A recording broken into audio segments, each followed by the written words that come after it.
देखो जो पहला चैप्टर आता है ना अपना सीबीएसई का, वो आता है मोशन।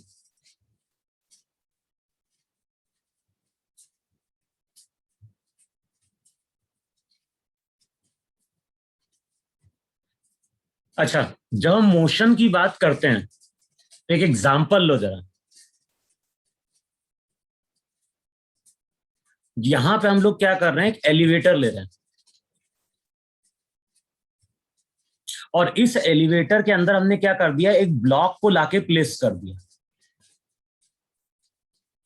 तो जो भी ब्लॉक है, ब्लॉक तुम्हारा कहाँ है, एलिवेटर के अंदर है, और इस एलिवेटर को हम ऊपर की ओर मूव करा रहे हैं। ये हो गया तुम्हारा ग्राउंड।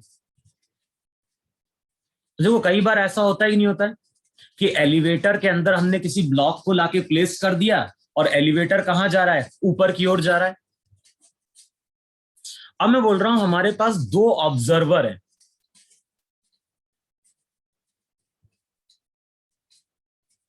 इसको हम बोल रहे हैं ऑब्जर्वर ए, और यहां पे हम बोल रहे हैं ऑब्जर्वर बी। तो हम लोग दो ऑब्जर्वर की बात कर रहे हैं, एक है ऑब्जर्वर ए, दूसरा है ऑब्जर्वर बी। अच्छा, अगर ऑब्जर्वर ए की बात करें तो ऑब्जर्वर ए कहां पे है, ऑब्जर्वर ए ग्राउंड पे है कि नहीं है। और अगर मैं बात करूं ऑब्जर्वर बी की, तो ऑब्जर्वर बी एलिवेटर के अंदर बैठा है। अच्छा, ये एलिवेटर कहां जा रहा है, ऊपर की ओर जा रहा है। अब ये बताओ मुझे कि अगर इस ब्लॉक को कोई ऑब्जर्वर देख रहा है ए, तो वो क्या बोलेगा। जो ब्लॉक है, इस ब्लॉक को कौन देख रहा है, इस ब्लॉक को वो ऑब्जर्वर देख रहा है जो ग्राउंड पे है। बताओ ग्राउंड वाले ऑब्जर्वर के लिए एलिवेटर कहां जा रहा है, ऊपर ऊपर जा रहा है। अब एलिवेटर अगर ऊपर जा रहा होगा तो एलिवेटर में रखा हुआ सामान भी कहां जा रहा होगा, ऊपर की ओर जा रहा होगा। इसका मतलब ये हुआ कि जो ऑब्जर्वर ग्राउंड पे है वो क्या बोलेगा, वो बोलेगा कि ये जो ब्लॉक है, ये ब्लॉक मेरा मोशन में है। सिमिलरली अगर मैं बोल रहा हूं कि हमारे पास एक और ऑब्जर्वर है, और ये ऑब्जर्वर एलिवेटर के अंदर है। बताओ जो एलिवेटर के अंदर ऑब्जर्वर होगा, ये अगर ब्लॉक को देखेगा तो बताओ उसको ब्लॉक कैसा दिखाई देगा, स्टिल दिखाई देता है, एक ही जगह पे दिखाई देगा। बताओ इतना है कि नहीं है। इसका मतलब ये चीज क्लियर हुई कि जब भी हम रेस्ट की बात करेंगे या मोशन की बात करेंगे, तो मोशन जो वर्ड है वो हमेशा डिफाइन किया जाता है with respect to an observer.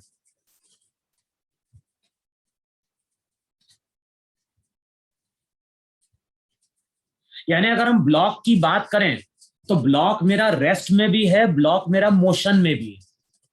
Ground वाले ऑब्जर्वर की बात कर रहे हैं तो with respect to ground block motion में है, और अगर हम एलिवेटर वाले ऑब्जर्वर की बात कर रहे हैं तो उसके लिए ब्लॉक कैसा है, रेस्ट में। तो ये चीज क्लियर हुई कि नहीं क्लियर हुई, कि जब भी हम बोलेंगे कि कोई बॉडी मोशन में है तो हमेशा हम ये क्वेश्चन पूछेंगे किसके लिए। कोई ऑब्जर्वर होगा जिसके लिए बॉडी हमारी क्या होगी, रेस्ट में डिफाइन की जाएगी, या फिर क्या होगी, मोशन में डिफाइन की जाएगी। बताओ इतना क्लियर है, क्लियर हुआ। यस। अच्छा, सिमिलरली देखो मान लो ये ग्राउंड था, और मान लो ग्राउंड पे यहां पे एक ट्री है, यहां पे एक ट्री है ग्राउंड पे। अच्छा, अब मैं अगर तुमसे पूछता हूं कि ग्राउंड में हमने एक ट्री को लाके प्लांट कर दिया, अब मैं तुमसे पूछूं कि ट्री कैसा है, मोशन में या रेस्ट में, तो क्या बोलोगे। रेस्ट। दोनों चीजें। अगर मैं पूछ रहा हूं कि विथ रेस्पेक्ट टू ऑब्जर्वर ए क्या है, तो विथ रेस्पेक्ट टू ऑब्जर्वर ए ये ट्री रेस्ट में। अच्छा, इमेजिन करो कि हम एलिवेटर के अंदर बैठे हैं, एलिवेटर कहां जा रहा है, ऊपर की ओर जा रहा है कि नहीं जा रहा है, जा रहा है। हाँ। अब ये ऑब्जर्वर अगर ट्री को देखेगा तो इसको ट्री कहां जाता हुआ दिखाई देगा, नीचे। नीचे। नीचे की ओर। तो जो ऑब्जर्वर बी होगा बी वाले ऑब्जर्वर की अगर इस ट्री को हम देखेंगे तो हमें ये ट्री नीचे जाता हुआ दिखाई देगा। इसका मतलब है कि इसके लिए अब ये कैसा है, मोशन में। इसका मतलब ये हुआ कि कोई भी बॉडी मोशन में भी हो सकती है और साइमल्टेनियसली रेस्ट में भी हो सकती है। अगर हम इस ट्री की बात करें तो ये ट्री रेस्ट में भी है, ट्री मोशन में भी है। विथ रेस्पेक्ट टू ग्राउंड ये ट्री रेस्ट में, और विथ रेस्पेक्ट टू एलिवेटर अगर देखोगे तो ये ट्री तुम्हारा क्या हो गया, मोशन में हो गया। तो जब भी हम रेस्ट या मोशन वर्ड यूज करेंगे ये हमेशा डिफाइन किया जाएगा with respect to an observer, या फिर हम बोल सकते हैं कि ये टर्म रिलेटिव है। हमेशा हम बात करेंगे किसके रेस्पेक्ट में है। अच्छा, जैसे मैं बोलूं कि क्लॉक होता है, जो क्लॉक है, क्लॉक का मिनट एंड मूव करता ही नहीं मूव करता, सेकेंड एंड भी मूव करता ही नहीं मूव करता है। बढ़ता है। तो जब हम क्लॉक के सेकेंड एंड की बात करते हैं तो हम बोलते हैं सेकेंड एंड मूव कर रहा है। किसके लिए मूव कर रहा है? फर्स्ट हैंड की। जो ग्राउंड पे खड़ा हुआ है, जो ऑब्जर्वर ग्राउंड पे खड़ा हुआ है उसके लिए तो सेकेंड एंड क्या कर रहा है, क्लॉक का मूव कर रहा है। ये तुम्हारा क्लॉक है और क्लॉक का ये सेकेंड एंड क्या कर रहा है, मूव कर रहा है। कुछ टाइम बाद यहां पे आएगा, कुछ टाइम बाद यहां पे आएगा। ऐसा किसको दिखाई दे रहा है? ऐसा दिखाई दे रहा है उस ऑब्जर्वर को जो ग्राउंड पे। लेकिन अच्छा इमेजिन करो, तुम इमेजिन करो कि एक ऑब्जर्वर है जो क्लॉक के सेकेंड एंड पे ही जाके बैठ गया है, तो बताओ उसको ये कैसा दिखाई देगा? अगर हम क्लॉक के सेकेंड एंड पे ही जाके बैठ जाएं और अब हम उस सेकेंड एंड को देखेंगे तो हमें वो कैसा दिखाई देगा? वो हमें रेस्ट में दिखाई देगा। इतना समझ में आया कि नहीं समझ में आया कि जब भी हम रेस्ट और मोशन वर्ड यूज करेंगे ये दोनों वर्ड यूज किए जाएंगे with respect to an observer, या फिर हम बोल सकते हैं दोनों ही टर्म रिलेटिव है। किसी के लिए अगर कोई चीज मोशन में है तो हो सकता है उसके लिए कोई दूसरी बॉडी क्या हो जाए, रेस्ट में आ जाए। बताओ इतनी चीज क्लियर हुई कि नहीं क्लियर हुई?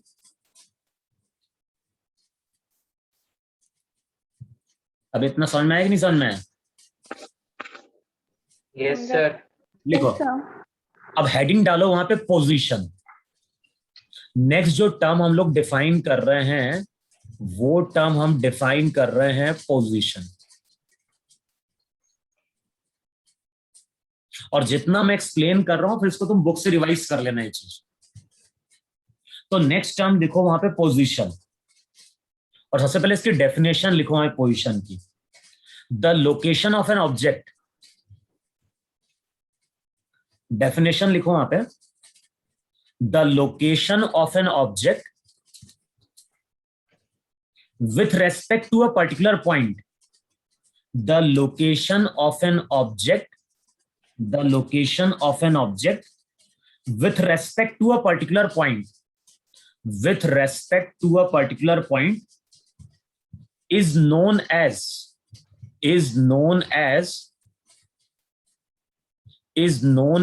position of the object, is known as position of the object. लिखी डेफिनेशन। पोजीशन को हम क्या डिफाइन कर रहे हैं? The location of an object with respect to a particular point is known as position of the object.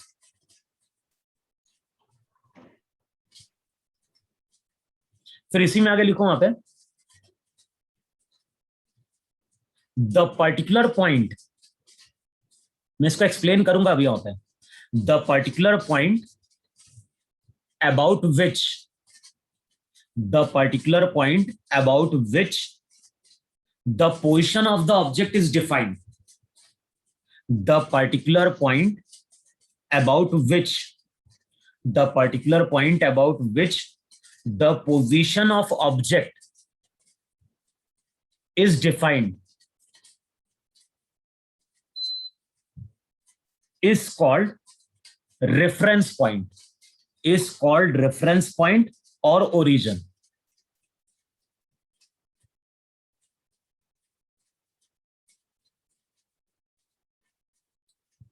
अब जैसे देखो यहां पे हमने यहां पे एक पॉइंट लिया, देखो ये बोर्ड है या स्क्रीन है, स्क्रीन पे हमने एक पॉइंट मार्क किया और इस पॉइंट को हमने ओरिजिन मानते हुए यहां पे एक्स एक्सिस शो करी और यहां पे वाई एक्सिस शो करी।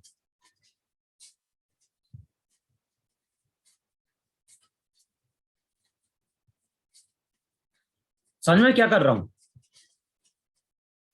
या फिर देखो ऐसा समझो जरा, ये पूरी मेरी स्क्रीन है।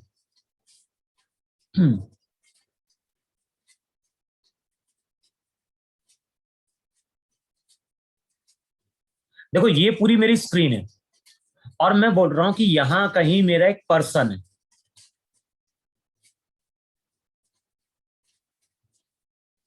ये जो भी मेरी लैपटॉप की स्क्रीन है, इस स्क्रीन पे मैंने एक पर्सन बनाया। अच्छा, मैं अगर तुमसे पूछता हूँ ये पर्सन कहां पे है तो क्या बोलोगे? पाँच से। ये नहीं, ये जो मेरी लैपटॉप की स्क्रीन है, मान लो एक प्लेन है, इस प्लेन पे मैंने एक पर्सन को लाके खड़ा कर दिया।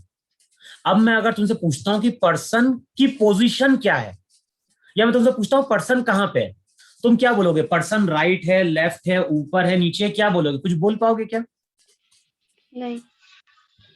बोलो भाई। मैं स्क्रीन के इस साइड होऊंगा तो मैं बोलूंगा पर्सन मेरे राइट साइड है, और मैं अगर इस साइड चले जाऊं स्क्रीन के तो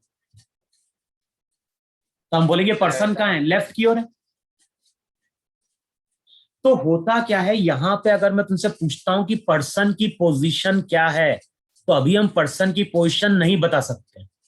लेकिन अब मैंने क्या किया, इसी बोर्ड में मैंने पॉइंट मार्क किया और इस पॉइंट को मैंने ओरिजिन डिफाइन कर दिया। तो बोर्ड पे हमने पॉइंट मार्क किया, इस पॉइंट को हमने ओरिजिन डिफाइन कर दिया।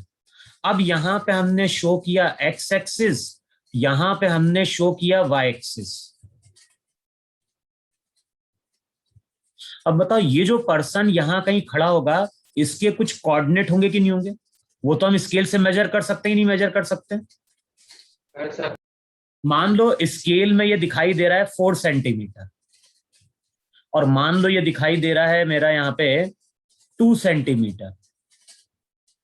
तो अब मैं अगर तुमसे पूछूं कि पर्सन की पोजीशन क्या है, तो अब बताओ हम पर्सन की पोजीशन डिफाइन कर सकते हैं? डिफाइन कर सकते हैं। हम बोलेंगे पर्सन की पोजीशन है 4 सेंटीमीटर कॉमा 2 सेंटीमीटर। बताओ इतना होगा कि नहीं होगा? Yes yes sir. तो देखो जो मैंने डेफिनेशन लिखवाई है पोजीशन की, डेफिनेशन चेक करो। पोजीशन की मैंने डेफिनेशन क्या लिखवाई? The location of an object with respect to a particular point is known as position of object. तो अगर कोई तुमसे पूछता है कि यहां पे पर्सन की पोजीशन क्या है, अगर मैं तुमसे पूछता हूं यहां पे पर्सन की पोजीशन क्या है, तो तुम बोलोगे पर्सन की पोजीशन 4,2 सेंटीमीटर। इतना समझ में आया? नहीं समझ में आया पोजीशन? अच्छा, हम लोगों ने थोड़ा बहुत वेक्टर पढ़ा हुआ है, तो अब क्या करो, ओरिजिन से इस पर्सन को ज्वाइन कर दो। तो ओरिजिन से जब हम पर्सन को ज्वाइन करेंगे और एक वेक्टर शो करेंगे, तो इस वेक्टर को हम पोजीशन वेक्टर बोलते हैं। तो यहां पे हम एक नेक्स्ट टर्म डिफाइन कर रहे हैं आर, और इस आर को हम डिफाइन कर रहे हैं पोजीशन वेक्टर। और पोजीशन वेक्टर करता क्या है? पोजीशन वेक्टर ओरिजिन से पर्सन की पोजीशन को क्या करता है? लोकेट करता है। तो बेसिकली पोजीशन वेक्टर क्या बता रहा है? पोजीशन वेक्टर पर्सन या पार्टिकल की पोजीशन बता रहा है विथ रेस्पेक्ट टू ओरिजिन। और इतना हम लोगों ने पढ़ा है अपने वेक्टर में कि बताओ वेक्टर का एक्स कंपोनेंट 4 है कि नहीं? हाँ सर। लास्ट क्लास में हमने वेक्टर का रिजोल्यूशन पढ़ा था क्या? हाँ सर, हो गया था। तो याद होगा ये वेक्टर का एक्स कंपोनेंट 4 है, वाई कंपोनेंट 2 है, तो वहां पे हम लिखते थे 4i cap plus 2j cap. इस तरह से हमने पढ़ा था नहीं पढ़ा था? कि किसी वेक्टर को हम लिख सकते हैं ए एक्स आई कैप प्लस ए वाई जे कैप। तो जैसे मैंने तुमसे पूछा पर्सन की पोजीशन क्या है, तो तुमने बोला पर्सन की पोजीशन 4,2 है। वेक्टर फॉर्म में अगर कोई तुमसे पूछेगा पर्सन की पोजीशन क्या है, तो हम पर्सन की पोजीशन बोलेंगे 4i कैप प्लस क्या हो गया 2j कैप। बताओ पोजीशन चीज क्लियर हुई कि नहीं क्लियर हुई? Yes, sir. अच्छा, अब देखो अगला पॉइंट मैंने क्या लिखवाया था, अगला पॉइंट लिखवाया था the particular point about which the position of object is defined is called reference point और ओरिजिन। तो जिस पॉइंट के रेस्पेक्ट में हम पर्सन की पोजीशन को डिफाइन करते हैं, बताओ यही पॉइंट है कि नहीं? अभी व्हाइट कलर जो मैंने डॉट मार्क किया है, इस पॉइंट के रेस्पेक्ट में पर्सन की पोजीशन 4,2 है। तो ये जो पॉइंट रहता है इसी को हम बोलते हैं वहां पे रेफरेंस पॉइंट। तो या तो उसको हम रेफरेंस पॉइंट बोलेंगे या फिर इसको हम क्या बोलेंगे, ओरिजिन बोलेंगे। बताओ इतनी चीज क्लियर हुई कि नहीं क्लियर हुई? तो मैंने क्या क्लियर किया, मैंने बोला जब भी हम मोशन की बात करेंगे तो मोशन टर्म हमेशा डिफाइन की जाएगी with respect to an observer. कोई ऑब्जेक्ट रेस्ट में भी रह सकता है, कोई ऑब्जेक्ट मोशन में भी रह सकता है, वो डिपेंड कर रहा है कौन सा ऑब्जर्वर देख रहा है। फिर मैंने नेक्स्ट टर्म डिफाइन करी पोजीशन। किसी भी पर्सन या पार्टिकल की पोजीशन, किसी भी पर्सन या किसी बॉडी की पोजीशन हम किसी पर्टिकुलर पॉइंट के रेस्पेक्ट में क्या करते हैं, लोकेट करते हैं। और उस पॉइंट को हम लोग क्या बोलते हैं, रेफरेंस पॉइंट या फिर क्या बोलते हैं, ओरिजिन बोलते हैं। बताओ इतना सबको क्लियर हुआ? Yes. चलो अब नेक्स्ट टर्म पे आते हैं हम लोग। बुक में अलग अलग दिया हुआ है लेकिन हम इसको हम कंपेयर करते हुए चलेंगे। नेक्स्ट जो टर्म आ रही है वो आ रही है डिस्टेंस। तो एक तो आता है डिस्टेंस और दूसरा आता है वहां पे डिस्प्लेसमेंट। बुक में अलग अलग दिया है लेकिन अपन एक साथ लेके चलेंगे। तो एक तो हमारा डिस्टेंस है, दूसरा हमारा वहां पे क्या है, डिस्प्लेसमेंट। अब देखो सबसे पहले मैंने क्या किया यहाँ पे,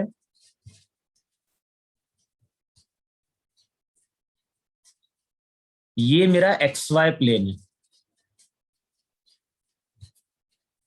और इस एक्स वाई प्लेन में यहां कहीं एक पर्सन है और पर्सन कहां पे है, पर्सन है एट पॉइंट ए। तो पर्सन ए पे है, कुछ टाइम बाद ये पर्सन मूव करता हुआ पहुंचता है बी पे, फिर कुछ टाइम बाद ये मूव करता हुआ पहुंच जाता है सी पे।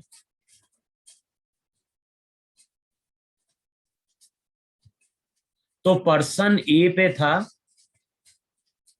कुछ टाइम बाद ये पर्सन कहां पहुंच गया, सी पे पहुंचा कि नहीं पहुंचा, और इस तरह से मूव करता हुआ गया ए से बी, बी से सी। अब देखो एक टर्म होती है डिस्टेंस और दूसरी टर्म होती है डिस्प्लेसमेंट। डिस्टेंस को हम क्या डिफाइन करते हैं, डिस्टेंस को हम डिफाइन करते हैं total length of the path. तो यहां पे अगर कोई पूछेगा कि पर्सन ने डिस्टेंस कितना ट्रेवल किया, तो हम बोलेंगे ए बी सी, ये यहां पे पर्सन का डिस्टेंस है। तो A B C total path की लेंथ है। तो डिस्टेंस को हम क्या डिफाइन कर रहे हैं, डिस्टेंस को हम डिफाइन कर रहे हैं total length of the path.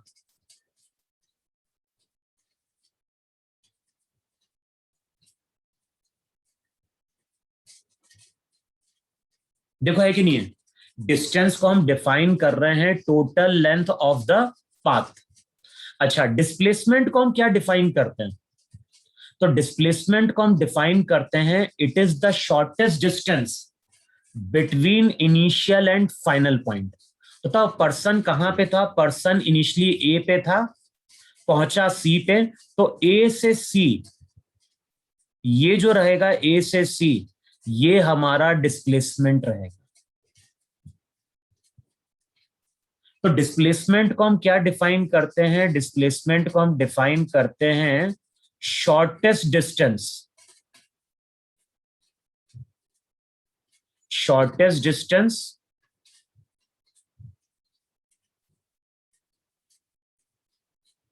Between initial and final point.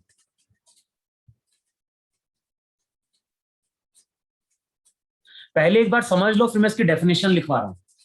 तो मैंने क्या बोला, ए बी सी हमारा क्या है? डिस्टेंस है, और ए से सी मेरा यहां पे क्या है? डिस्प्लेसमेंट। अच्छा, जब भी हम डिस्टेंस की बात करते हैं तो हम बोलते हैं डिस्टेंस हमारी कौन सी क्वांटिटी है? डिस्टेंस हमारी स्केलर क्वांटिटी है, यानी इसका मतलब है इसका केवल मैग्नीट्यूड होगा। और जब हम डिस्प्लेसमेंट की बात करते हैं तो डिस्प्लेसमेंट हमारी वेक्टर क्वांटिटी है, और वेक्टर का मतलब क्या है? इसका मैग्नीट्यूड भी होगा और इसका डायरेक्शन भी होगा। अच्छा, डायरेक्शन कैसे लोकेट करते हैं? ध्यान रखना, डायरेक्शन जो रहेगा वेक्टर का वो हमेशा होता है from initial to final point. तो जब हम इनिशियल से फाइनल पॉइंट की ओर वेक्टर ड्रॉ करेंगे तो वही हमारा क्या होगा? डिस्प्लेसमेंट का डायरेक्शन होगा। तो ध्यान है, इस केस में ए पर्सन की इनिशियल पोजीशन थी और सी पर्सन की क्या है? फाइनल पोजीशन है। तो जो भी डिस्प्लेसमेंट रहेगा उसका डायरेक्शन हमेशा होगा इनिशियल से फाइनल। तो डिस्टेंस मेरी स्केलर क्वांटिटी है, लेकिन जब हम डिस्प्लेसमेंट की बात करेंगे तो it is a vector quantity, और इसका डायरेक्शन जो रहेगा, इसका डायरेक्शन हमेशा होगा फ्रॉम इनिशियल टू फाइनल। बताओ ये चीज क्लियर हुई कि नहीं क्लियर हुई? अच्छा, Yes. डिस्टेंस स्केलर क्वांटिटी है, तो ध्यान ना, इट इज ऑलवेज पॉजिटिव।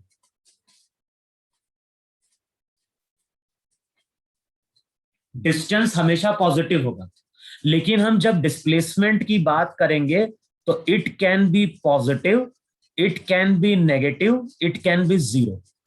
जब डिस्प्लेसमेंट पॉजिटिव नेगेटिव होता है तो वो क्या इंडिकेट करता है? वो इंडिकेट करता है उसके डायरेक्शन। बताओ इतनी ये चीज क्लियर हुई कि नहीं क्लियर हुई?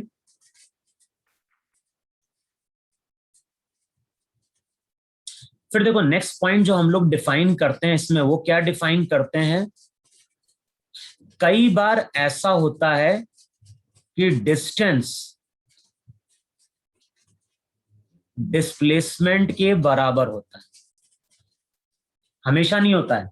और कई बार ऐसा भी होता है कि डिस्टेंस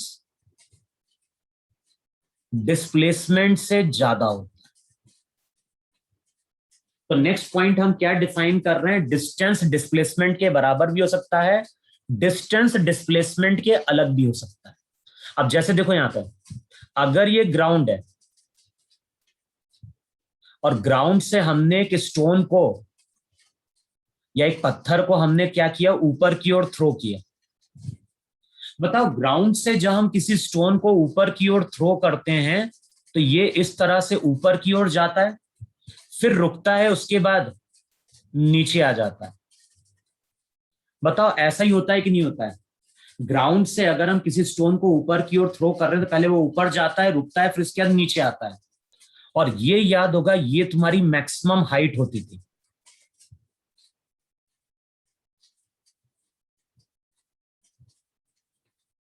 अच्छा, इस केस में अगर मैं तुमसे पूछ रहा हूं कि पार्टिकल का डिस्टेंस कितना है, डिस्टेंस कितना ट्रेवल किया पूरी एंटायर जर्नी में, तो h ऊपर गया, h नीचे आया, तो तुम बोलोगे टोटल डिस्टेंस कितना है? यहां पे टोटल डिस्टेंस 2h है। इतना क्लियर हुआ? Yes, sir. अच्छा, अब मैं अगर तुमसे पूछता हूं कि डिस्प्लेसमेंट कितना हुआ, तो ध्यान रखना डिस्प्लेसमेंट का मतलब होता है distance between initial and final point. बताओ जो मेरा इनिशियल पॉइंट था, बताओ बॉल वहीं पे जाके गिर रही है कि नहीं गिर रही है? Yes. ये Yes, अगर sir. हमारा ये अगर हमारा इनिशियल पॉइंट है तो फाइनल पॉइंट भी सेम है कि नहीं सेम है? Yes. अगर इनिशियल और फाइनल पॉइंट सेम है तो हम बोलेंगे इस केस में डिस्प्लेसमेंट क्या है? 0। 0. तो अब क्या चीज ज्यादा है? डिस्टेंस ज्यादा है, डिस्प्लेसमेंट ज्यादा है? Distance. डिस्टेंस। तो ध्यान रखना है, डिस्टेंस और डिस्प्लेसमेंट डिफरेंट कब होते हैं? डिस्टेंस और डिस्प्लेसमेंट डिफरेंट होते हैं जब पार्टिकल अपना डायरेक्शन चेंज करता है। चेंज करने का मतलब क्या है? पहले पत्थर ऊपर की ओर जा रहा था, फिर उसके बाद नीचे की ओर जाने लगा। तो जैसे ही वो डायरेक्शन चेंज करेगा तो ध्यान रखना उस केस में डिस्टेंस और डिस्प्लेसमेंट डिफरेंट होंगे। तो डिस्टेंस कब ज्यादा होगा डिस्प्लेसमेंट से? when there is change in direction. When there is change in direction. अगर डायरेक्शन में चेंज आ रहा है तो हम बोलेंगे डिस्टेंस और डिस्प्लेसमेंट अलग अलग होंगे, और डिस्टेंस हमेशा ज्यादा होगा। लेकिन अब इसको ऐसा भी समझ सकते हैं, जैसे ग्राउंड है, ये मान लो ग्राउंड है, और ग्राउंड पे एक पर्सन चलना स्टार्ट करता है राइट की ओर, और कुछ टाइम बाद पर्सन यहां कहीं पहुंच जाता है। तो ये इनिशियल पोजीशन है, ये तुम्हारी फाइनल पोजीशन। मान लो ये है एक्स। बताओ यहां पे डिस्टेंस कितना ट्रेवल किया?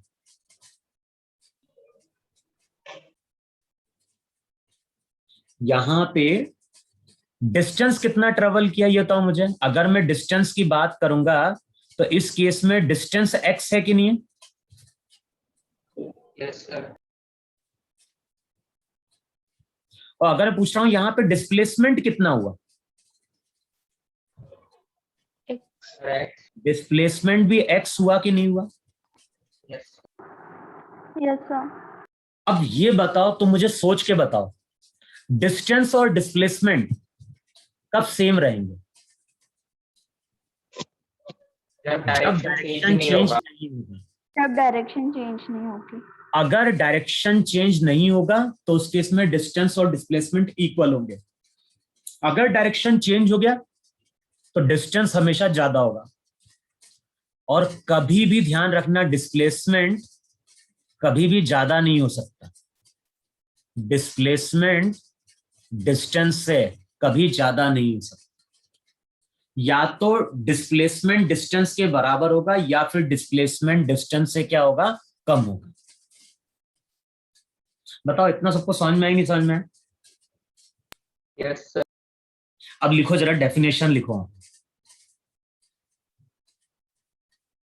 इतना नोट किया तुम लोगों ने? नहीं नोट किया तो फिर मैं डेफिनेशन लिखवाऊं। Sir, कर लिया। लिख लिया? तो पहले डिस्टेंस की डेफिनेशन लिखो यार। तो लिखो वहां पे, the distance travelled by a body, by a moving body, the distance travelled by a moving body, the distance travelled by a moving body is the actual length of the path. The distance traveled by a moving body is the actual length of the path, covered by it, irrespective of the direction in which the body travels. यानी में direction से मतलब नहीं है, direction कुछ भी हो, जो उसने टोटल पाथ ट्रेवल किया है वही हमारा क्या होगा? डिस्टेंस होगा। लिखा द डिस्टेंस इररिस्पेक्टिव के बाद क्या है? The distance traveled by a moving body is the actual length of the path covered by it, irrespective of the direction in which the body travels.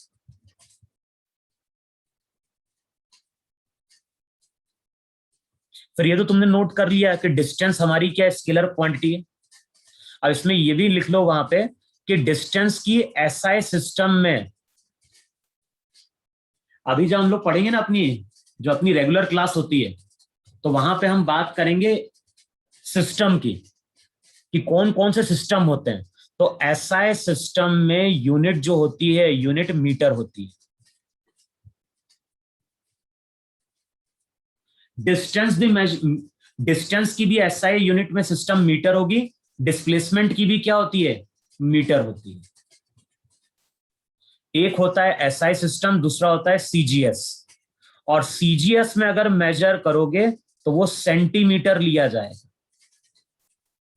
तो या तो डिस्टेंस मीटर में major होगा या फिर डिस्टेंस सेंटीमीटर में major किया जाएगा। लिखा वहां पे इतना? लिखा नहीं लिखा? Written, sir. हाँ हम्म। सर।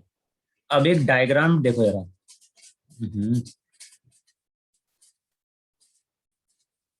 यहां पे एक पॉइंट है ओ,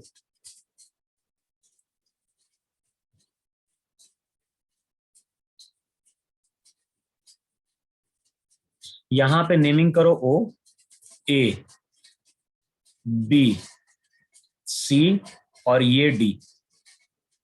हमारे पास एक पर्सन है,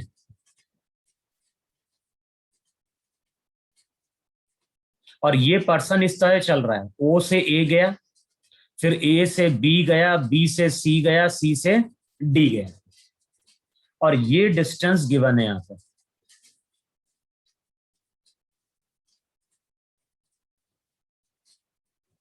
इसको थोड़ा एक्सटेंड कर दो थोड़ा सा, ये डी है। अच्छा, ये डिस्टेंस गिवन है 20, ये लाइन की लेंथ गिवन है 20 सेंटीमीटर। ये जो है ये दिया है 10, ये जो है ये गिवन है 5, और ये जो है ये गिवन है 8।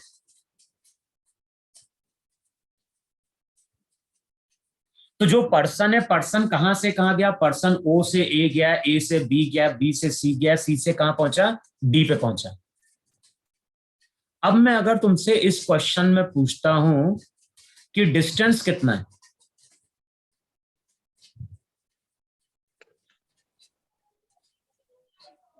तो क्या बोलोगे? डिस्टेंस का मतलब टोटल पाथ की लेंथ है कि नहीं है? और पाथ की लेंथ क्या होगी, 5 प्लस 10 प्लस 8 40, प्लस 43। 20। अब चेक कर लो कितना आ रहा है, 43. 43 सेंटीमीटर। तो हम बोलेंगे पर्सन ने डिस्टेंस कितना ट्रेवल किया, डिस्टेंस ट्रेवल किया 43। अब अगर क्वेश्चन में पूछ रहा है कि what is the displacement of this man, तो डिस्प्लेसमेंट क्या है, डिस्प्लेसमेंट है distance between initial and final point, यही है कि नहीं है? Yes, sir. अच्छा, पर्सन अगर ए पे था और पर्सन पहुंच रहा है डी पे, तो बताओ ये जो ब्लू कलर की मैंने लाइन खींची है वही डिस्प्लेसमेंट है कि नहीं? Yes, sir. हाँ सर। अगर मुझे डायरेक्शन शो करना होगा तो ओ से डी में शो करूंगा। अब क्या करो, अगर मुझे डिस्प्लेसमेंट कैलकुलेट करना है तो मुझे ब्लू वाली लाइन की लेंथ निकालनी नहीं निकालनी है? अब इसको ज्वाइन कर दो जरा आगे, ऐसे बताओ ये एक राइट एंगल ट्राइंगल बन गया कि नहीं बन गया? हाँ सर। Yeah. अच्छा, अब ये जो राइट एंगल ट्राइंगल उसमें ये डिस्टेंस कितना है, यहां से लेके यहां तक? 10। Yes, ये sir. पूरा 20 है, ये 10 है, तो चेक करो ये जो डिस्टेंस आएगा ये डिस्टेंस 10 आएगा कि नहीं आएगा? Yes, sir. अच्छा, अब ये कितनी लेंथ है, यहां से लेके यहां तक पूरी? 13 सेंटीमीटर। 5 plus 8 centimetre. 13 सेंटीमीटर है कि नहीं? Yes, sir. हाँ सर। और बताओ ये एक राइट एंगल ट्राइंगल बन गया, और राइट एंगल ट्राइंगल में अगर एक साइड हमारा परपेंडिकुलर होता है, एक साइड बेस होता है और एक हाइपोटेनियस होता है, तो हाइपोटेनियस का फॉर्मूला था under root P square plus B square. ये था कि नहीं था? हाँ सर। तो इस केस में तुम डिस्प्लेसमेंट क्या बोलोगे? इस केस में तुम डिस्प्लेसमेंट बोलोगे अंडर रूट ऑफ परपेंडिकुलर कितना है 10 का स्क्वायर, बेस कितना है 13 का स्क्वायर। अब इसको सॉल्व करोगे तो 10 का हो गया 100, 13 का हो गया 169, तो जो टोटल निकल के आ गया वो 269 सेंटीमीटर है कि नहीं? और चेक करना है ब्रेक नहीं होगा, कुछ पॉइंट हो में आएगा। ना, वो 2 से डिवाइड हो रहा होगा ना 3 से डिवाइड हो रहा होगा। तो हम केवल इतना ही लिख के छोड़ देंगे कि हमारा जो डिस्प्लेसमेंट आएगा वो आएगा √269 सेंटीमीटर।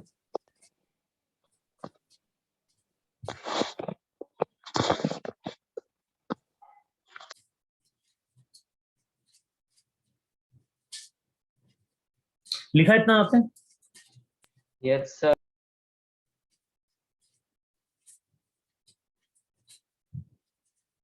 अच्छा, डिस्प्लेसमेंट लिख लो वहां पे definition.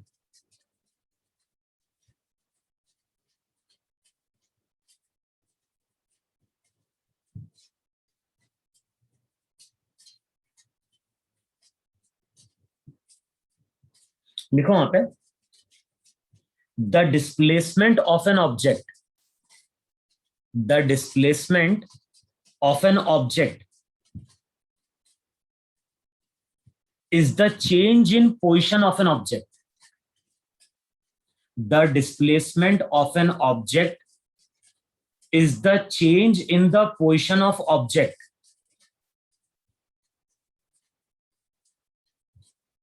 The displacement of an object is the change in the position of an object when it moves from a given position to another position. When it moves from given position to another position. और मैं इसको explain करता हूं इस line का मतलब क्या। इसी में आगे लिखो वहां पे, it is equal to length of the shortest path, it is equal to the length of the shortest path measured in the direction. It is equal to the length of the shortest path measured in the direction from the initial position to the final position of the object.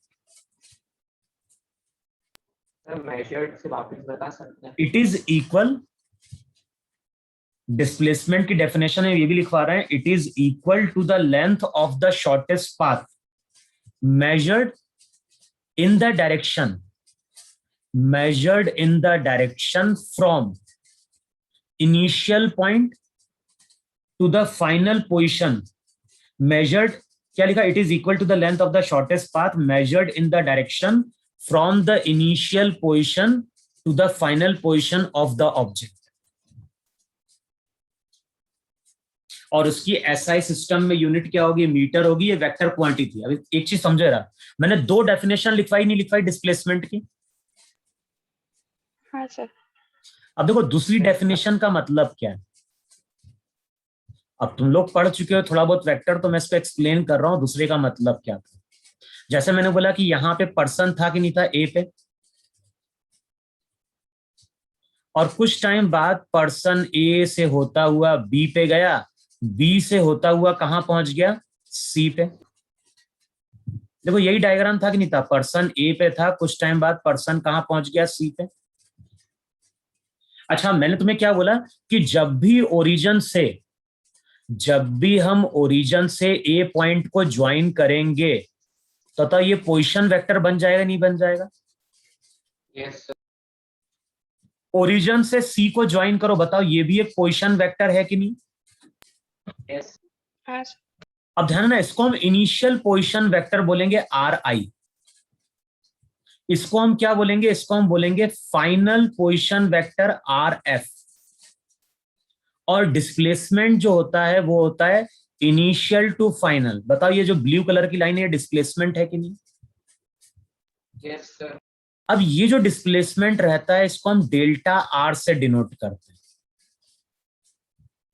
अब बताओ यहां पे triangle law use करो। बताओ यहां पे अगर triangle law use करेंगे तो कौन सा वेक्टर रिजल्टेंट आएगा? बताओ आर एफ वेक्टर रिजल्टेंट होगा किसका? Are I plus delta R का।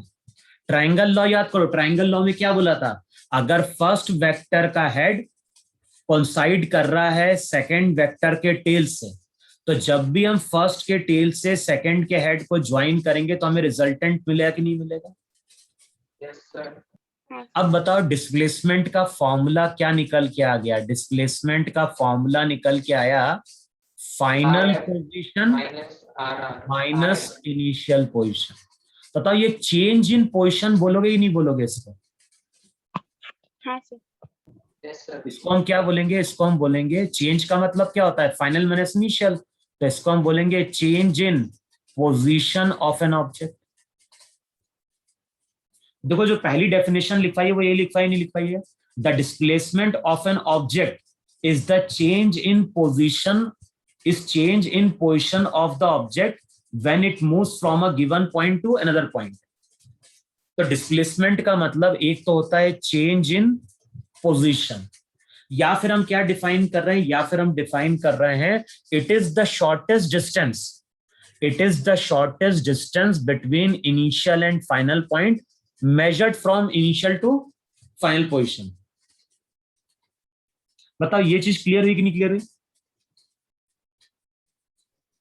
Yes, sir. अच्छा, अब जैसे एक डायग्राम में ड्रॉ करूं, यहां पे एक पॉइंट है O, यहां पे एक पॉइंट है O और यहां पे एक पॉइंट है B। एक पार्टिकल है, पार्टिकल पहले O से A गया, फिर उसके बाद A से B गया। तो एक पर्सन या पार्टिकल है, पार्टिकल पहले O से A गया, A से B गया। ये डिस्टेंस दिया है 3 मीटर, ये डिस्टेंस दिया है 4 मीटर। अब क्वेश्चन में पूछ रहा है पर्सन का डिस्प्लेसमेंट कितना है। तो बताओ डिस्प्लेसमेंट का मतलब यही है कि नहीं है? इनिशियल पॉइंट से फाइनल पॉइंट, यही शॉर्टेस्ट डिस्टेंस है कि नहीं है? हाँ सर। अब बताओ डिस्प्लेसमेंट का मतलब यहां पे क्या हो गया? तो तुम बोलोगे यहां पे जो डिस्प्लेसमेंट है वो डिस्प्लेसमेंट ओबी हुआ कि नहीं हुआ? और ओबी का मतलब हाइपोटेनियस है, तो हाइपोटेनियस क्या होगा? परपेंडिकुलर का स्क्वायर प्लस बेस का स्क्वायर। तो अगले स्टेप में क्या हो गया?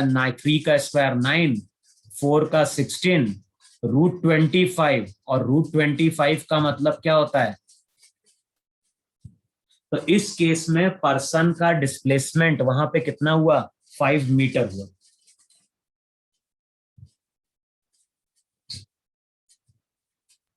Yes, sir.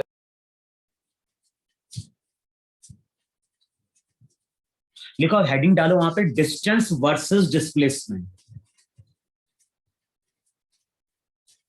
आगे हेडिंग डालो वहां पे distance versus displacement.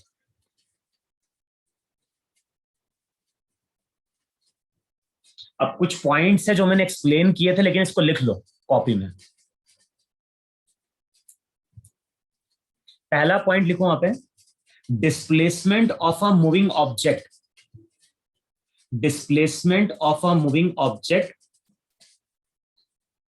can never be greater than, displacement of a moving object can never be greater than the distance traveled by it। यानी हम ऐसा बोल रहे हैं कि जो भी डिस्प्लेसमेंट है या तो वो कम होगा या बराबर होगा किसके? बताओ, यही बोल रहे नहीं बोल रहे? Displacement of a moving object can never be greater than the distance traveled by it। अच्छा, अब मैं अगर तुमसे कहीं बोलता हूं कि हम रेशो कैलकुलेट करने जा रहे हैं, किसका? Displacement upon distance.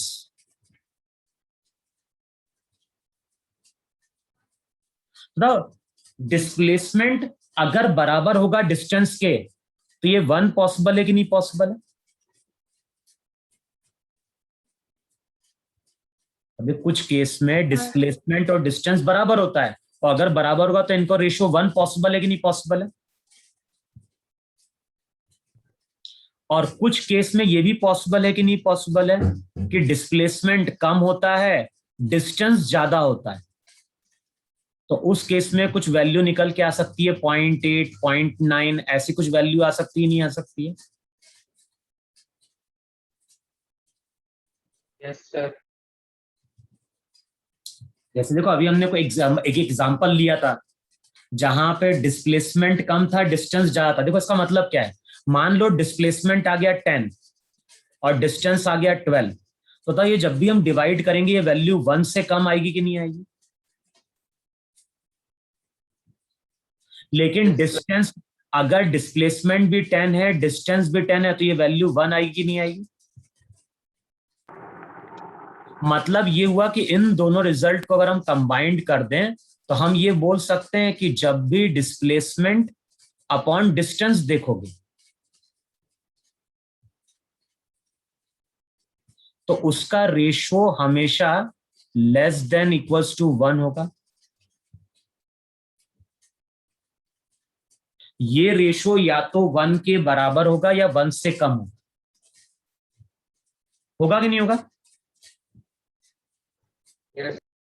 लेकिन अगर इसका उल्टा कर दें, तो अगर हम रेशो पूछें किसका? डिस्टेंस अपॉन डिस्प्लेसमेंट, बताओ ये ग्रेटर देन इक्वल्स टू 1 हो सकता है नहीं हो सकता? हाँ सर। भाई डिस्टेंस अगर ज्यादा हुआ, मान लो डिस्टेंस तुम्हारा 20 है, डिस्प्लेसमेंट 10 है, बताओ ये वैल्यू 1 से ज्यादा आएगी कि नहीं आएगी? तो ये रेशो याद रखना है, किसका हम रेशो देख रहे हैं, तब उसके अकॉर्डिंग हम बोलेंगे कि ये वैल्यू 1 से कम होगी या 1 से ज्यादा होगी। ये चीज क्लियर है? क्लियर हुई? डिस्टेंस Yes, और sir. डिस्प्लेसमेंट इक्वल होंगे तो रेशो 1 होगा, लेकिन डिस्प्लेसमेंट अगर ऊपर है, डिस्टेंस कम है, तो ये रेशो 1 से कम भी हो सकता है। लिखा इतना?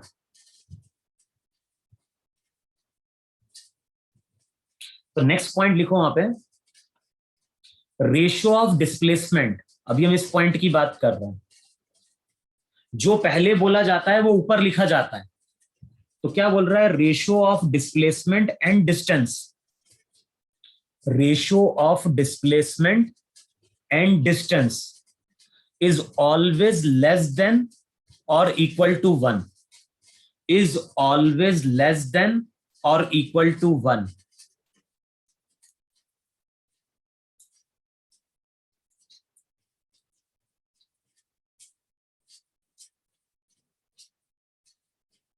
फिर नेक्स्ट पॉइंट लिखो वहां पे, distance and displacement will be equal. Distance and displacement, distance and displacement will be equal if there is no change in direction of motion। distance and displacement will be equal if there is no change in direction of motion।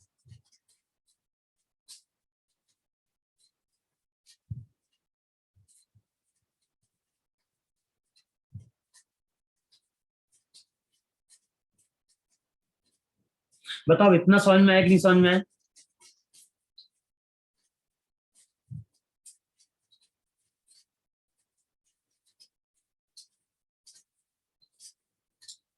अब इतना समझ में ही नहीं समझ में आया?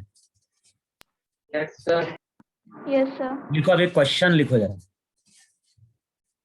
लिखो वहां पे, a jogger jogs, a jogger jogs along one length and breadth A jogger jogs along one length and one breadth.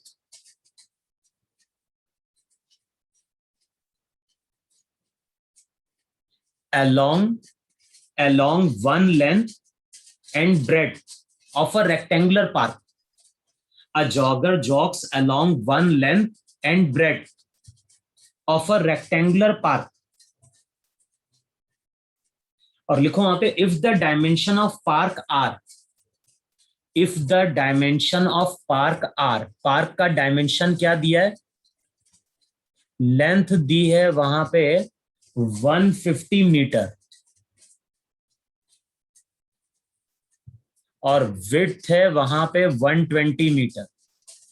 तो लेंथ 150 मीटर है, विड्थ भी तुम्हारी क्या, विड्थ है 120 मीटर.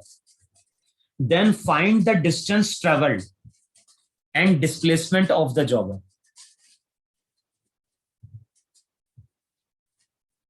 तो इस तरह से जॉगर पार्क है.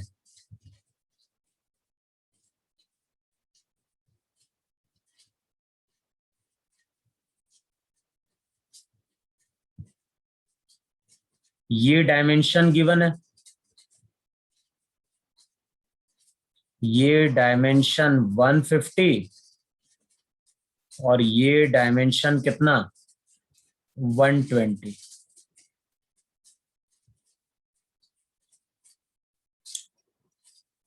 जो भी जॉगर्स था बताओ ऐसे ही चला कि नहीं चला, वो लेंथ चला एक और एक ब्रेड्थ चला. तो जॉगर यहां पहुंच गया कि नहीं पहुंच गया. Yes, sir. इसका मतलब है कि अगर जॉगर ए पे था तो ए से ये बी पे गया, बी से कहां पे गया, सी पे गया. अब बताओ डिस्टेंस कितना है जो ट्रेवल किया. डिस्टेंस का मतलब हुआ total length of the path. बताओ पाथ की टोटल लेंथ कितनी है, 150 प्लस 120 तो कितना हो गया 270. 270. अच्छा नेक्स्ट यहां पे क्या पूछ रहा है, नेक्स्ट यहां पूछ रहा है डिस्प्लेसमेंट. डिस्प्लेसमेंट क्या होता है, डिस्प्लेसमेंट होता है distance between initial and final point. तो चेक करो ये जो ब्लू कलर की लाइन आएगी सर वो रूट में आएगी उसकी Displacement. वैल्यू. बताओ ये डिस्प्लेसमेंट आएगा कि नहीं आएगा. Yes, sir. अब डिस्प्लेसमेंट का मतलब ये राइट एंगल ट्राइंगल का हाइपोटेनियस हो गया कि नहीं हो गया. और हाइपोटेनियस क्या होगा, अंडर रूट ऑफ 150 का स्क्वायर प्लस क्या हो गया 120 का स्क्वायर. अब चेक करो ये वैल्यू कितनी आ रही है अंडर रूट में. तो 10 रूट 369. 10 रूट 369. ऐसा आ रहा है. हाँ सर. चेक करो कितना बन रहा है.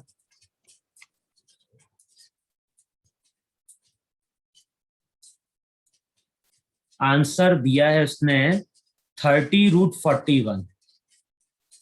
सिंप्लीफाई करो जरा और चेक करो ये बन रहा है क्या 30 रूट 41 मीटर.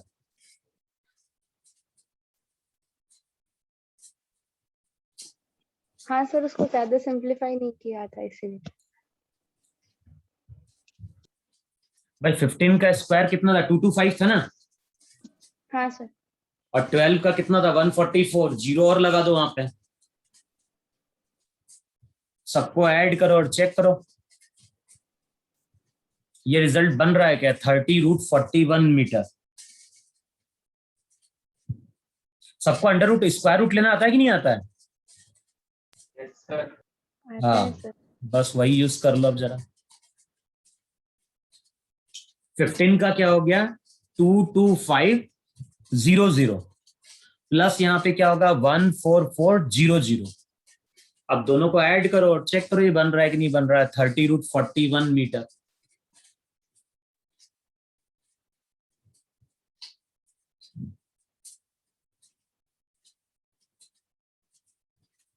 कैलकुलेशन कर लो या नहीं कैलकुलेट कर लोगे अब ये.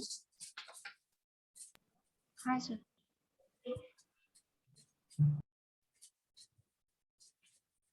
लिखो एक क्वेश्चन और लिखा है.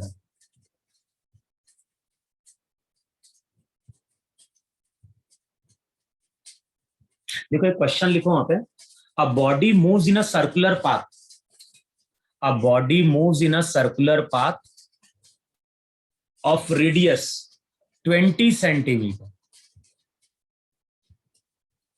a body moves in a circular path of radius 20 centimeter. If it completes 2.5 revolution along the circular path,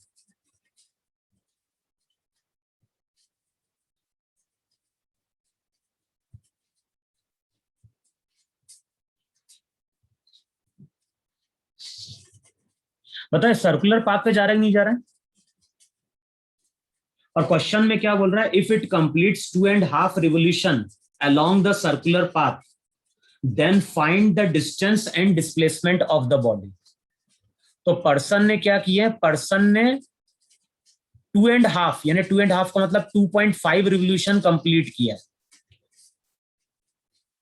उसने कितने चक्कर लगाए, 2 चक्कर कंप्लीट लगाया और 3rd चक्कर हाफ लगाया।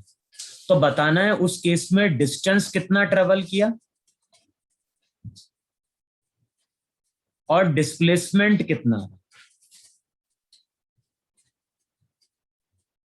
अच्छा बताओ, अगर पर्सन ए पे था, ये हो गया सर्कल, बताओ जब ये यहां से यहां आएगा तो इसने एक चक्कर लगा लिया कि नहीं लगा लिया? हाँ सर। फिर इसके बाद ये यहां से यहां मूव करके पहुंचा, बताओ 2 चक्कर कंप्लीट हुए कि नहीं कंप्लीट हुए? Yes, sir. फिर उसके बाद इसने आधा चक्कर और लगाया, तो डायग्राम देखो जरा, ऐसा जाएगा कि नहीं जाएगा? यहां पे जाके रोक दो। तो एक चक्कर लगाया, दूसरा चक्कर लगाया, तीसरे का हाफ। इसका मतलब ये पर्सन अगर ए पे होगा तो पर्सन बताओ बी पे पहुंचेगा या नहीं पहुंचेगा? जब एक चक्कर कंप्लीट करेगा तो ए पे आएगा, दूसरा चक्कर कंप्लीट करेगा तब भी ए पे आएगा, लेकिन जब हाफ चक्कर कंप्लीट करेगा तो वो ए के ऑपोजिट पॉइंट बी पे जाएगा कि नहीं जाएगा? Yes, sir. और हमें मालूम है सर्कल का सरकमफेरेंस क्या होता है, सर्कल का जो सरकमफेरेंस होता है वो 2 पाई आर होता है। अगर हमने एक चक्कर लगाया तो हमने डिस्टेंस कितना ट्रेवल किया, 2 पाई आर किया कि नहीं किया? तो अब यहां पे हम ऐसा लिखेंगे कि पहला चक्कर लगाया तो 2 पाई आर, दूसरा चक्कर लगाया तो 2 पाई आर, फिर उसने आधा चक्कर लगाया तो पाई आर होगा कि नहीं होगा? Yes, sir. एक चक्कर में 2 पाई आर, दूसरे चक्कर में टोटल 2 पाई आर, तो टोटल हो गया 4 पाई आर, फिर पाई आर, तो टोटल बताओ 5 पाई आर डिस्टेंस है कि नहीं?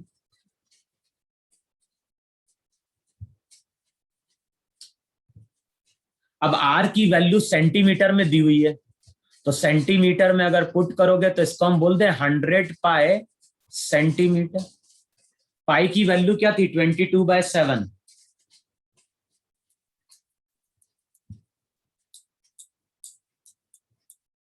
या फिर पाई की वैल्यू 3.14 लिख दो अप्रोक्सीमेटली। तो चेक करो, 22/7 लिखोगे तो यही आएगा नहीं आएगा, 2200/7। इसको सॉल्व करना तो अप्रोक्सीमेटली आता है 314 सेंटीमीटर। ये इतना याद है कि नहीं याद है? कई बार पाई की वैल्यू अप्रोक्सीमेटली हम क्या लेते हैं, 3.1. 3.14 लेते हैं। एग्जैक्ट नहीं है, अप्रोक्सीमेट वैल्यू है 3.14। तो 100 इंटू 3.14 ये दे देगा 314 सेंटीमीटर। अच्छा तो डिस्प्लेसमेंट क्या होगा? डिस्प्लेसमेंट होता है डिस्टेंस बिटवीन इनिशियल एंड, तो बताओ ये तुम्हारा वहां पे डिस्प्लेसमेंट होगा कि नहीं होगा? और डिस्प्लेसमेंट का मतलब वो होता है, ये डायमीटर है कि नहीं है? ए से बी डायमीटर है, और याद होगा डायमीटर का मतलब होता है ट्वाइस ऑफ रेडियस।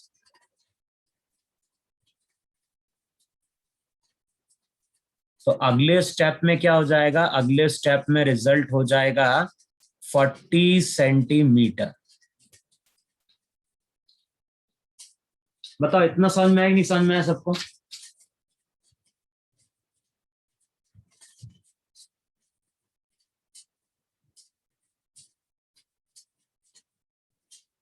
अरे बताओ इतना लिखा कि नहीं लिखा सबने? Yes, sir. अच्छा अब मैं कुछ क्वेश्चन पढ़ रहा हूं, तुम इसके आंसर बोलना सब लोग, न्यूमेरिकल नहीं, क्या सोच के बोलना। पहला क्या बोल रहा हूं मैं, क्वेश्चन पढ़ रहा हूं। SI unit of both distance and displacement is metre, is this true और false? True. True. SI unit of both distance and displacement is meter. Is this true or false? True. True. True. भाई distance की बात करें, displacement की बात करें, SI system में इसकी यूनिट क्या होगी? मीटर होगी। Second question, displacement is a dash quantity. Vector. Shortest. नहीं, displacement Vector. Is a dash dot fill in the blanks है, तो हम बोलेंगे displacement is a vector quantity. समझ में है इसमें? फिर नेक्स्ट क्वेश्चन पढ़ रहा हूं। What is the displacement of a satellite when it makes a complete round along it's circular path? अगर किसी सैटेलाइट ने एक सर्कल के अलोंग एक कंप्लीट चक्कर लगाया तो उसका डिस्प्लेसमेंट क्या होगा? 0. Diameter. 0. डायमीटर क्यों होगा भाई? एक चक्कर लगा लिया ना, जहां से चला, वे ऐसा बोल रहे हैं ना, ये एक चक्कर का मतलब है कि यहां से चला वापस यहां पे आ गया। तो जब यहां से चलेगा और वापस यहां पे आएगा तो 0 नहीं होगा डिस्प्लेसमेंट? अरे हाँ है ना? हाँ सर. Yes, sir. मैंने क्या क्वेश्चन बोला? What is the displacement of a satellite when it makes a complete round along it's circular path? तो जब ये सर्कल के अलोंग एक रिवोल्यूशन लगाएगी सैटेलाइट तो उसका डिस्प्लेसमेंट वहां पे 0 होगा। क्लियर हो इतना? Yes, sir. Yes sir.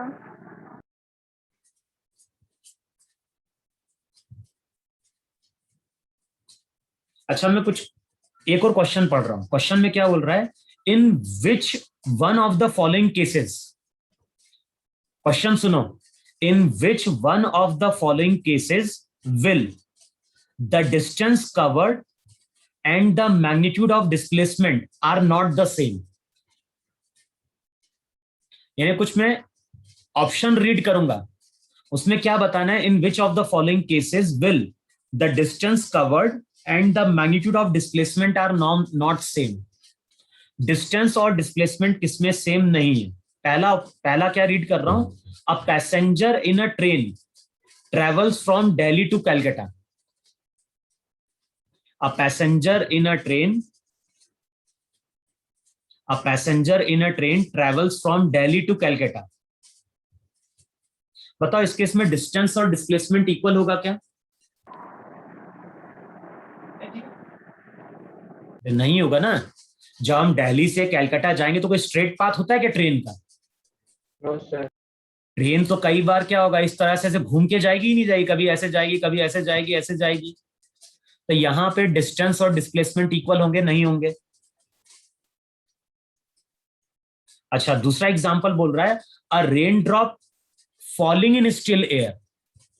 अगर एक रेन ड्रॉप हवा नहीं चल रही और गिर रहा है तो बताओ इस केस में डिस्टेंस और डिस्प्लेसमेंट इक्वल होंगे या नहीं होंगे? होंगे. होंगे। होंगे. फिर नेक्स्ट क्या बोल रहा है? An athlete completes 1 lap in a race. तो इसमें होगा क्या? No, sir. डिस्टेंस और displacement equal. An athlete completes 1 lap in a race. नहीं. तो अगर हम रेस में नहीं. एक चक्कर लगाएंगे तो यहाँ पे डिस्टेंस ज्यादा होगा, डिस्प्लेसमेंट 0 होगा। Yes, sir. तो केवल एक ही ऑप्शन था और वो ऑप्शन था a rain drop falling in air, falling in still air. तो वहां पे डिस्टेंस और डिस्प्लेसमेंट हमारे क्या है? इक्वल। बताओ इतना सबको समझ में नहीं समझ में है? Yes sir. अब तुम्हें Yes, करना sir. क्या है? जो तुम्हारी सीबीएसई की बुक है ना, अब उसमें तुम्हें इतना पढ़ के देखना।